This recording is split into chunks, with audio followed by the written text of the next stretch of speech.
Wala muna tayo sa mga gandang topics sa Ronald. Ba, Oh, ayan na si Man Scarpio ay dami niya kinakasuhan. Ang missing ay ikaw at saka si Sonny ikaw Trillanes. wala ka ron dahil Ay, hindi kasama nga mo ako si Juan doon. nakikialam eh. Kasama si Percy Sendanya, yung kasama mong kinasuhan sa Supreme Court, Yung no? batchmates ko, Indirect contempt, di ba?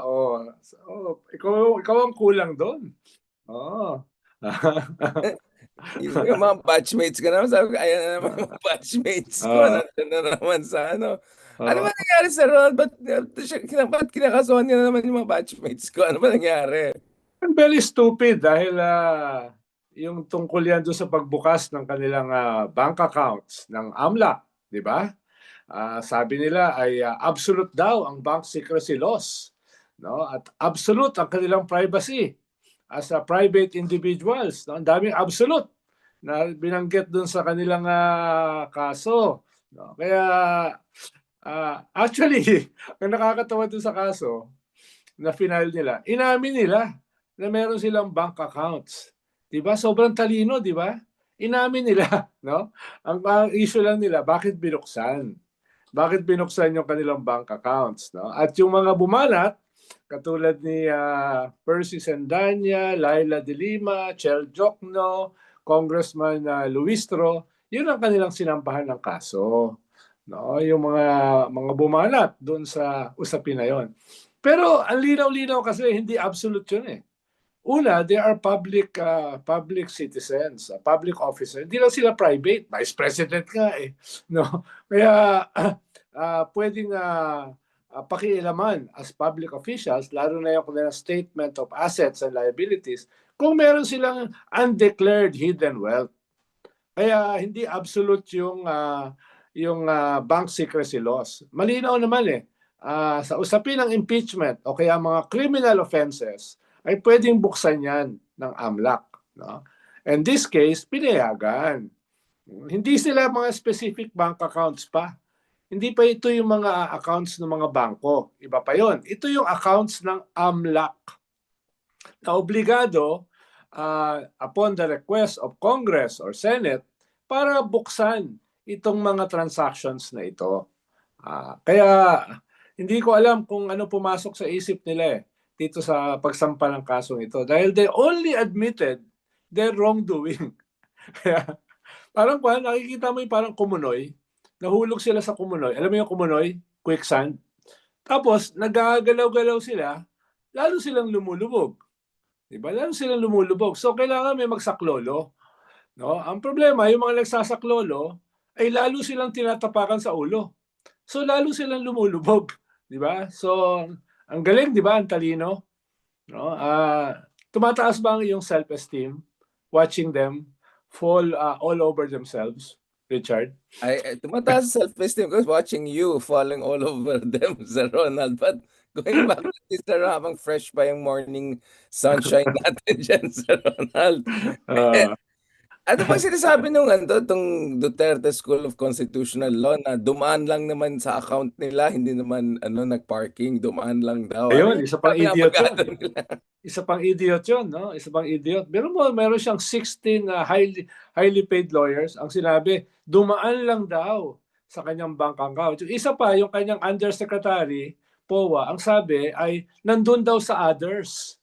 Yung billion-billion nasa others, no? Kaya binanatan siya ng mga well-known accountants, no? Na hindi pwedeng ilagay yung billion-billion sa others.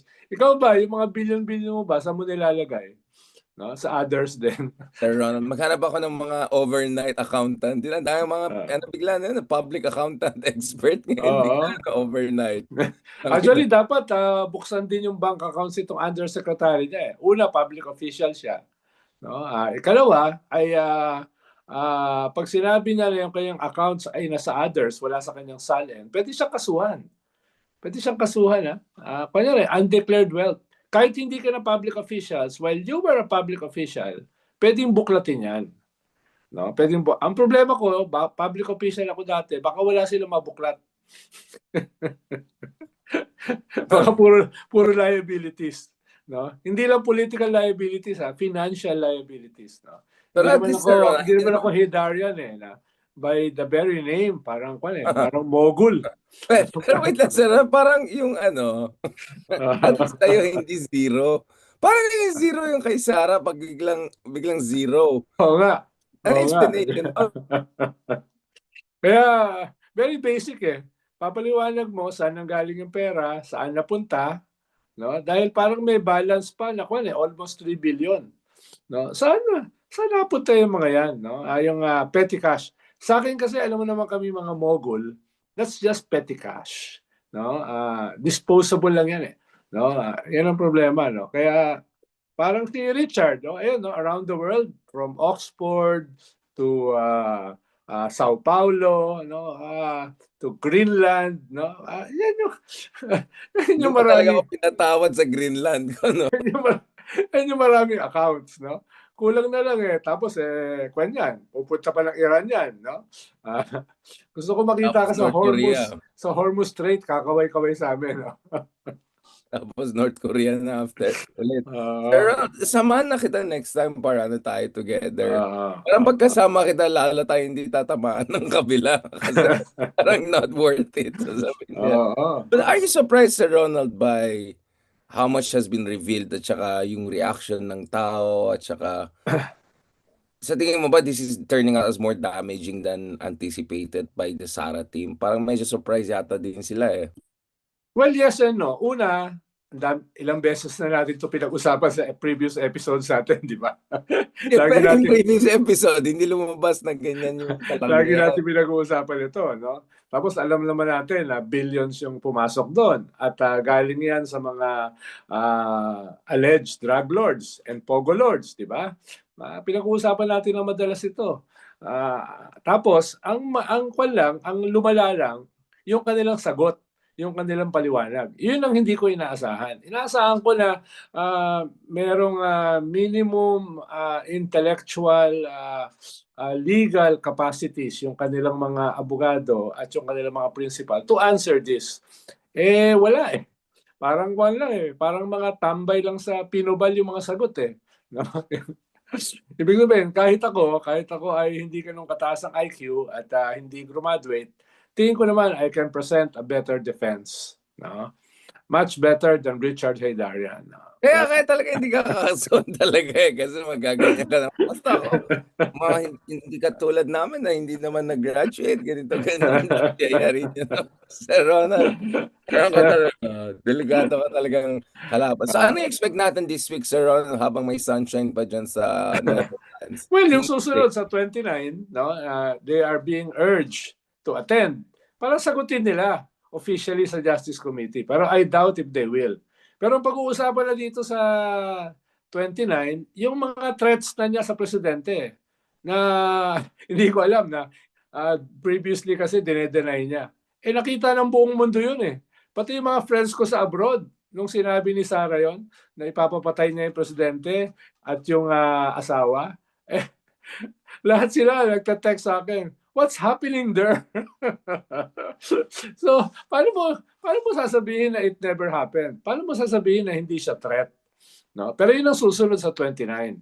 Pero baka yun yung least important eh. Ang most important, itong testimony ni Madriaga at saka itong AMLAC. Dahil they corroborated each other eh. Na-corroborate yung mga sinasabi ni Senator Trillanes at saka ni former Deputy Ombudsman Carandang. Na-corroborate itong mga sinabi ni Madriaga.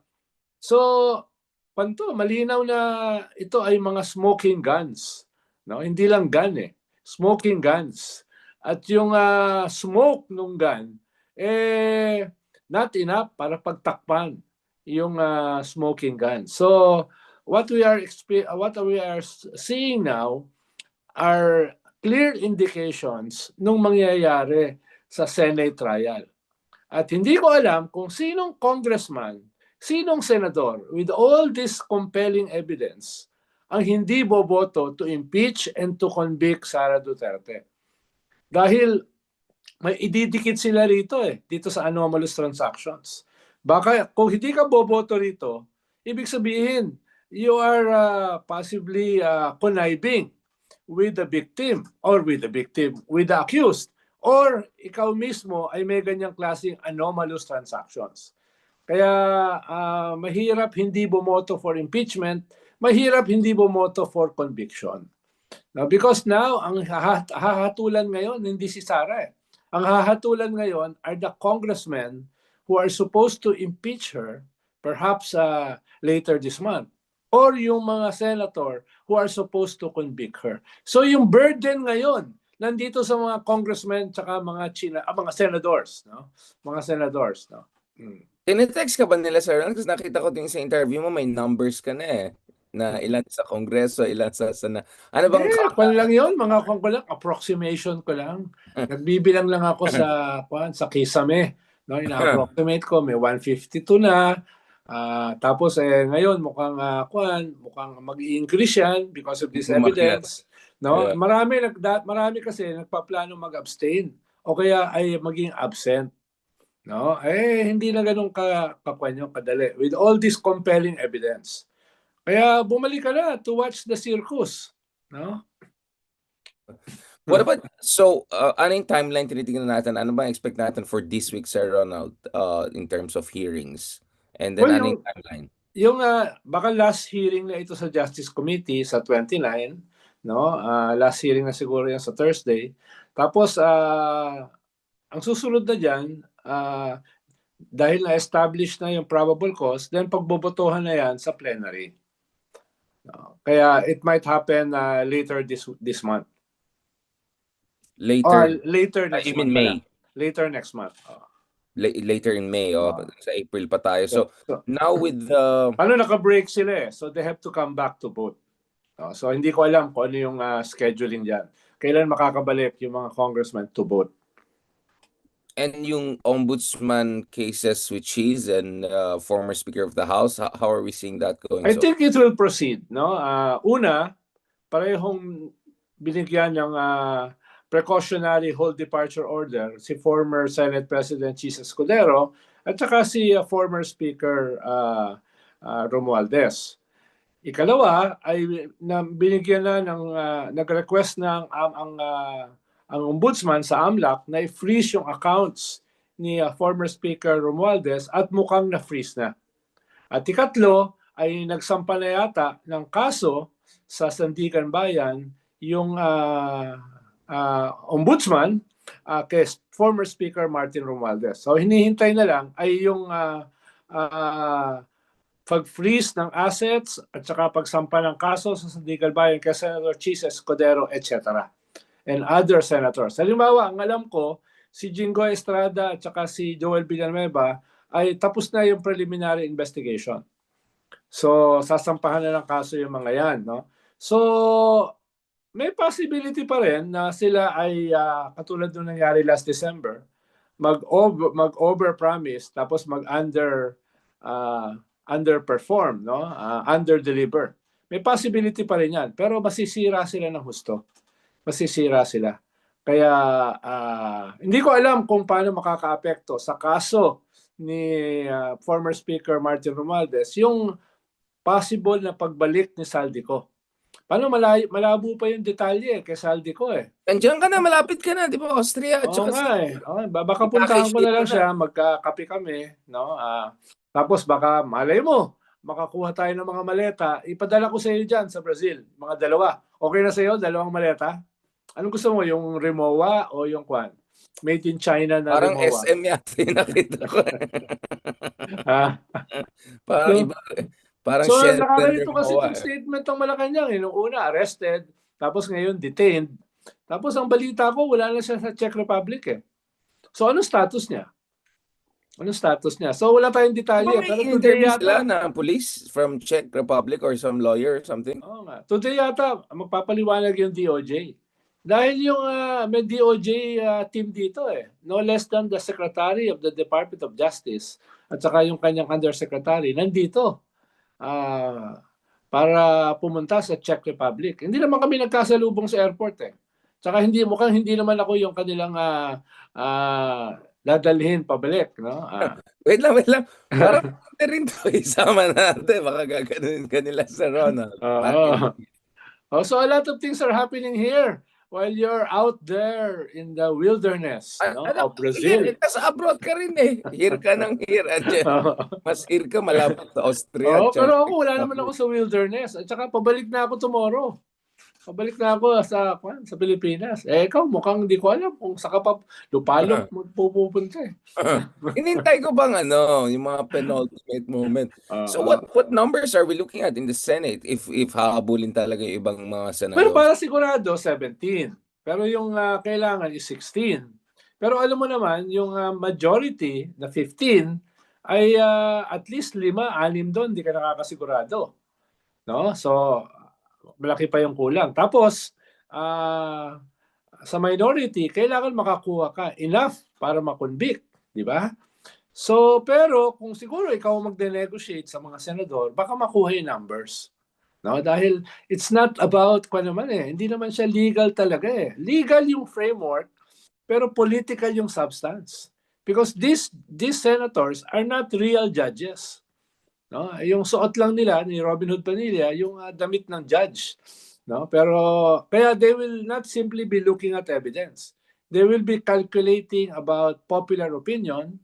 They will be calculating about their political future. No? They will be calculating depending on the carrot and stick. Not really about the evidence. Dahil yung evidence naman nandiyan eh. Na-shock naman ako dyan, Sir Ron. Very, very disappointing. Especially since, hindi ko alam, nakita mo yung statement ni 50,000 likes or dislikes na yung sinabi ni Robin Hood Padilla na gusto niya mag-abroad na rin, pagod na siya sa ating bayan, wala na daw pag-asang bayan natin. So yung mga tao, ano ba bang hinihintay mo? Kasi nakakaawa naman daw yung ibang bansa kung pumunta siya dyan. So ano tingin mo dyan, Sir Ron? Na-depress naman ako sa sinabi niya. We need him so much eh. We need him in the Philippines. Malaki siyang inspiration eh of what not to be done, of what not to be. No? So medyo waxing philosophical ako eh sa presence ni Robin Hood Padilla sa Pilipinas. Dapat wag siyang umalis. No? Dahil maganda siyang measuring stick eh. No? Hindi na daw niya nakikita ang future ng sistema at patawarin na daw siya. Gusto ko na talaga Wow. I'm so amazed. He never failed to amaze me. Pero parang kailangan pa natin siya ng one more election cycle para Yes. Kailangan pa natin siya. Parang daming natatalong artista dahil nandyan. Exactly. Tapos kung sakaling ma-impeach si Sara, sakali lang, pwedeng siya yung pumalit as a candidate. Ang lakas nun. That's a very powerful encourage natin siya candidate. para go for G na siya, go for G. Kaya, sir, wag ka muna mamaya ka na namin papatawarin. Ikaw papatawarin. Nasaan na si Bato at Bongo? Lumalabas na yung mga AI-generated na 3 karton na magkakatabi dyan sa The Hague. Oo. Nakita mo rin ha? Sumisikat na yung Cartoon Network na yun. Oo. Marami yun. Hindi lang 3 yun. It will be a cabal of mass murderers. No? It will be a cabal of people accused of crimes against humanity. Sana nga yung mga chinador makasama na rin eh. Kaso hindi pa kasama eh. I'm sure at the rate things are going, baka mag-abroad din sila pero sa China. Sa last part tayo ng discussion, sir, because I know you need to go to your next appointment kasi yung mga social na katulad mo na very in demand, Sir Ronald. Napaka-insignificant kasi nung podcast na ito. Kaya gusto ko nga magseryoso, nasisira yung momentum ko sa'yo. So, by the way, where do you stand dito sa discussion na si Lenny saying categorically na ayaw niya talaga tumakbo? And then may sabi, hindi, ano lang yan, para she's still, she needs more convincing, ganyan. And then Kiko coming out, siya talaga yung best soap. Now, I think Okta also released talaga yung head-to-head version nila na actually Sara Duterte would go as high as 46% versus Lenny going around 35%, up to 46% ng ABC and 56% ng E for Sara. Kay Lenny naman up to 40% ng ABC and up to 52% ng NCR. Pero yung Mindanao talaga 88% for Sara. That seems to be a big difference. So now finally lumalabas na rin itong mga head-to-head na hindi lumalabas dun sa mga Chop Suey publicly available survey. But what does it say, Sir Ronald? Is Lenny really the only one, or actually Lenny is more like a stand in for whoever could be the unifying candidate of the non-Duterte forces. What's going on here? Una, parang bilib na bilib ka sa Okta. Siyempre, believe talaga ako sa lahat, Sir Ronald. Ikaw talaga yun. Sir, maaga-maaga. Oh. Tawagin ako ni Sir Ranjit yan. Binubuli na Saan ako. saan ka mas bilib? Sa Okta o sa WR numero? Mas bili ako sa kanila kaysa kay Ronald Diaz Analytics. Di ba, Sir Ronald, meron ka rin consultancy dati? Ano nangyari? Ako, Meron lang ako eh. Ganun lang ako. Pinapakinggan ko yung Sir, Lang ako eh, instinct. Oo. So wala akong alam diyan sa mga statistics na yan. So I just feel the weather, no? Yun, Sir Ronald. Buti hindi ka na naglaway-laway. Baka mas screenshot tayo sa video. Ano na naman yan. Well, una, it's about character. No, hindi siya tactic para kay Lenny na, nagpapa-cute, ayaw ng kapangyarihan. It's more about her character. Ayaw talaga niya sa political power. No? Talagang may disabawal siya of power. Diba? Pero kahit hesitant siya noong 2016, eventually na-convince din siya tumakbo for vice president. At nanalo siya. No? Nanalo siya. Nung ikalawa, 2022, ayaw din niya. Kung maalala mo, last minute siya nagpasya, di ba? Nag-file siya, last minute din eh. So talagang not as a tactic, pero yung character niya ay ayaw talaga niya ng kapangyarihan. So hindi siya bago. Ikalawa, last year, paulit-ulit niya sinabi hindi siya tatakbo.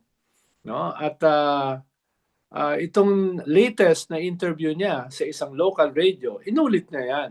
So there's nothing new dito sa interview na ito. Lalo na, local TV yan eh. Kung ikaw ba, nanalo ka as mayor for just a few months, tapos tatanungin ka kung tatakbo ka for a higher office, paano ka sasagot? Ilang buwan ka palang mayor eh, tapos sasabihin mo na iiwan mo na sila. No? Of course, hindi mo naman sasabihin yon. No? Kaya, ikatlo, mas ang kailangan dyan is a clamor. Not only from the national, katulad nila Kiko, etc. No? Kung hindi even sa Naga. Tingin ko yun yung mas mahalaga eh. Yung mga tiga-Naga, papayagan ba siya na tumakbo for a national position at iwanan niya yung Naga na kapapanalo pa lang niya. So yun yung tingin ko pinakamahalaga, yung mga tiga-Naga. Tingin ko ma-realize naman eventually ng mga tiga-Naga, no, na kahit manatiling mayor si Lenny, pero yung maboboto ay isang diktador o isang mass murderer, yung Naga maaapektuhan din. Diba? So hindi mo pwedeng i-isolate yung Naga na, dito na lang ako, bahala na kayo sa national. Hindi pwede yun dahil magkaugnay yung national with the local eh. Diba? Tatamaan din yung mga tiga-Naga na gustong magkaroon ng good governance. They will be destroyed by a capricious, unhinged leader. No? Kaya tingin ko, yun yung pinakamahalaga. Kaya ako, from my vantage point, hindi ko pa tinitignan na final na yan. Although ayoko i-second guess, yung talagang decision ni Lenny. Kung talaga magde-decision siya with finality na hindi na siya tatakbo, dahil isang measurement ko dyan, meron siyang i-endorse. No? At we have to wait kung yung i-endorse niya, matatransfer yung kanyang political capital doon sa kanyang i-endorse. Paano sa ngayon, si Bam at saka si Risa are not doing too well sa surveys. So baka dahil ang pink wave, nakatingin pa rin kay Lenny. Kung with finality, sasabihin ni Lenny, hindi na ako tatakbo, then she has to endorse someone. No? Ngayon, yung other forces, yun yung mas delicate. Paano kung si Lenny ang tatakbo, all the others ay hindi tatakbo eh. The tulpos, the administration candidates. Pag hindi na tatakbo si Lenny, then sasabihin ng mga iba, baka the flip open. Kapantay ko lang naman yung iba eh. Magkakapantay lang naman kami ni Bam, ni Risa. So sasabihin ng mga tulpo, mas mataas pa kami sa kanila. Di kami na lang. No? Sasabihin ni John B. Cremulya, ni General Torre, ni Vince Dizon, teka, mas kaya namin. We have the machinery, no? We have the resources. Pantay lang naman kami sa survey. So we might as well run. So yun yung danger kung sakaling hindi tutuloy si Lenny. Paano kung si Lenny aatras eh? Yung karamihan, if not all. Kung hindi siya at hindi klaro na maililipat nga yung kanyang political capital doon sa kanyang endorse, then others will be willing to run. And then Sara will have a greater advantage over everyone. So yun yung danger. Yun nga eh. So, on one hand, para sa akin, yung sinasabi ni Kiko na parang si Lenny lang, tama yung sinabi ni Lenny, hindi naman pwedeng savior mindset na para ating personality base, you're waiting for that one person to save. At the same time, tama ka rin, it remains to be seen whether transferable yung support base niya. So for me, the way to square the circle is actively si Lenny, kung hindi siya tatakbo, to endorse whoever will be the standard bearer. But at this point in time, malabo rin si Lenny will endorse someone because I know na ayaw rin naman niya makialam or ayaw niya mag-anoint. So, logically, hindi kaya best for Lenny to endorse a process by which pipiliin sinong pwedeng standard bearer. At tingin ko may process na yon. Pero you cannot wait forever. It has to happen this year. Ikalawa, alam mo, galing tayo sa progressive movement eh. Hindi naman tayo naniniwala na isang tao ang magiging savior. Di ba? Pero look at the landscape. People are looking for a leader. People are looking for a savior. Anong gagawin mo? Magkukan ka muna, magpo-political education ka for 3 decades para mabago yung concept, yung level ng mga tao. So, we're confronting an existential battle. Tapos, gusto natin, as progressives, mas ibang klase ng leadership.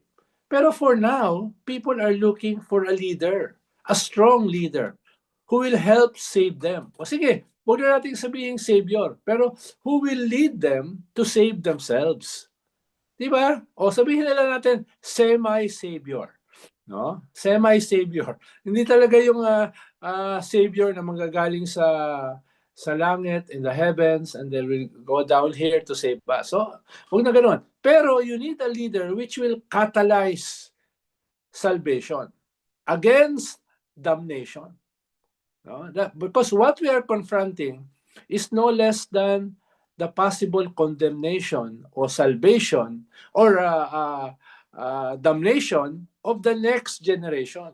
So in that context, kailangan mo ng isang leader, if not a savior, a strong leader who will catalyze a movement for people to save themselves. No? Mahirap mag-nuancing pa na, ayaw ko nang maghanap tayo ng hindi savior. No? It's about what people want. Hindi lang yung what people need. Diba? So yun ang dapat natin i-calculate. Yeah, we're just gonna close on this, sir. Sir, last question lang. What is your take? Kasi last night, tinatanong ko rin yung mga different sources. Dito sa nangyaring insidente sa Negros, no? Yung mga aktivista na namatay. I mean, I know it's a very sensitive issue and I'm trying to verify the facts and all. I'm talking about yung sila, yung, alam mo naman, di ba? Yung cases ng mga estudyante from UP na, I think, 9 of them. Yes. So what is your read of that situation, Sir Ronald? Because this was a very heated discussion kahapon with some people obviously calling for investigation dahil they're wondering if there was extrajudicial killings here, and then other people are saying no, kasalanan niya ng kabila na pina-expose nila yung mga bata, and then some sources are saying that actually they may have been involved themselves directly dun sa encuentro. The reason why, of course, very sensitive issue na yan is because you see once again yung rhetoric online, no, dun sa mga ibang kaubayan natin na parang na-dehumanize na naman sila, yung parang mga EJK apology na narinig natin back in the day. Although, of course, we're not saying this is necessarily an EJK case. Tumigil. Yeah, sige lang, go ahead. Okay. Life na tayo to, Sir Ronald. Well, una, tama ka. Kailangan ng investigation. At sana pamunuan ito ng Commission on Human Rights. Diba? Dahil hindi kompleto yung details to make a judgment. Ikalawa, kahit in the absence of a more intense at saka credible investigation, ay pwede na natin sabihin na we don't need this. Hindi natin kailangan itong ganitong klaseng sitwasyon. No? Na yung mga tao ay gagamit ng violence, ng armas, para baguhin yung sistema. Dapat a lot of democratic space will be given to everyone. No? Ikatlo ay we also call not only on the government, no, to check their ranks at pigilan itong ganitong klaseng mga human rights violations. We're also calling on the rebels na to sit down and negotiate a political settlement, no? Not a settlement for victory because you have not won it. A settlement para igalang ang inyong karapatan sa pagpasok nyo sa mainstream politics, no? At sana ay paano nangyari din ito sa Mindoro, kung maalala mo, a few months back, no? Isang bata na 21-year-old ang napatay, no? Allegedly sa isang encounter. Tapos isang bata na Phil-American ang nahuli at dineport sa US. So, delikado yung ganitong klaseng trend na very young people, practically kids, ay umaakyat sa bundok. No? Whether yan ay immersion or yan ay isang guerrilla zone, that's very dangerous. In the middle of a war. No? So, we call on everyone to be more circumspect dito sa nangyayari. No? The government, dahil hindi solusyon ang violence of whatever form, no? Laban sa mga nag-o-oppose sa gobyerno. Ikalawa, on the rebels themselves na to sit down and negotiate at sana wag i-put in harm's way itong mga bata. No? Itong mga bata. In the absence of clear details, paano, siyempre, pag kasama mo yung mga rebelde na armado, baka hindi mag-distinguish yung gobyerno sa mga kalaban. Pero dapat yung gobyerno rin, hindi ganito kaagad ang response. No? Pwede naman, hindi ko ma-imagine na 19 lahat patay. No? Wala man lang kayo nahuli. Di ba? So, alam natin na an encounter is an encounter. In the absence of details, no? Pwede naman kasing hulihin, imbis na patayin, kung talagang merong guerrilla force na nandyan. Pero more long-term, dapat ay yung roots ng violence, yung roots ng insurgency, ay dapat talakayin ng gobyerno. At dito dapat umupo at mag-usap. Thank you very much, Sir Ronald. Kasi yun nga, medyo sensitive issue na yan. Nakita ko na yung initial responses ay based sa ideological orientation ng tao, and I felt hindi yan helpful. We have to look at the facts of the case but also yung big picture dito. So salamat, Sir Ronald. Halimbawa, meron din sa Negros, meron din diyang 2 akbayan na allegedly napatay extrajudicially ng mga rebelde. So we're still investigating that. So we're calling on both sides na sana ay maging more circumspect at itigil muna itong ganitong klaseng labanan. Dahil hindi lang sila ang nagiging casualty. Even kami, even akbayan are losing members. No? Dahil nga napagsuspetsahan sila nakalaban ng mga rebelde. Thank you so much, Sir Ronald Llamas, habang fresh pa yung morning. I'm glad we ended on a more serious note kasi sabi nila, nag-ano naman tong dalawa na yun, nag-banter lang sila. Thank you, Sir Ronald, and good luck sa rest of the day engagements mo. And sana next time, di ka na mag-bully ulit sa akin. Thank you very much, Sir Ronald. Di naman kita kayang i-bully. Hindi, medyo antok pa ako, hindi ako makabawi. Yung reference ko medyo mapagal. Parang hindi ka pa masyadong gising ako, at least nakapag-double espresso na ako. Ayan tayo, Sir. Yan ang gusto ko sa'yo, yung double. Yun ang tawag ko sa Ronald Double Espresso. Ako, Turkish coffee. Sige, Sir.